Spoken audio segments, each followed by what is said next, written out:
আসসালামু আলাইকুম। আমাদের বাজারে ইমাম সাহেব হুজুর আমাদেরকে আজকে ট্রিট দেওয়ার জন্য নিয়ে আসছিলেন, কিন্তু বেচারার কথার সাথে কাজের মিল নেই, যার কারণে উনি এখন আমাদের বিলটা আপাতত দিচ্ছে না। এই যে আমাদের কেন্দ্রীয় মসজিদের ইমাম সাহেব হুজুর বিলাল সাহেব হুজুর, আর এই যে জহির ভাই ভিডিও করার পক্ষে ছিলেন না। জহির ভাই মাফ করে দিন। আর হলে আমাদের এই যে আল্লাফি পানখুর আল্লাফি আর সিফাত আমাদেরকে ছেড়ে চলে গেছে কোথায়, সাভার। অনেকদিন পরে আসছে। হ্যাঁ, আপনাদের মাঝে আমাদের সাথে জাস্ট ঈদ করার জন্য আসছে। ঈদের পরে আবার চলে যাবে সিফাত। যে জায়গায় যাই বড় ভাই সবসময় সাথে থাকবে ইনশাল্লাহ। হ্যাঁ, তো ঘোরাঘুরি তো চলবে। বেলাল শাহ হুজুর এক আজিব ধরনের মানুষ। আলহামদুলিল্লাহ, উনি সবসময় এমন করে, দাওয়াত করে নিয়ে জুতার বাড়ি খাওয়ায় আমাদেরকে, কখনো আমাদের বিল দেয় না।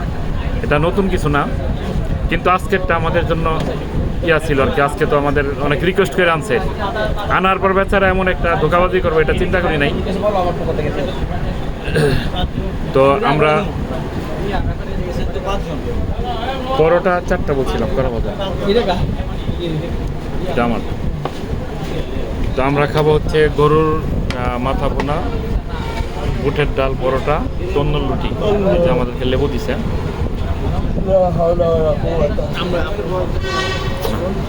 ঠিক আছে, এই পর্যন্ত।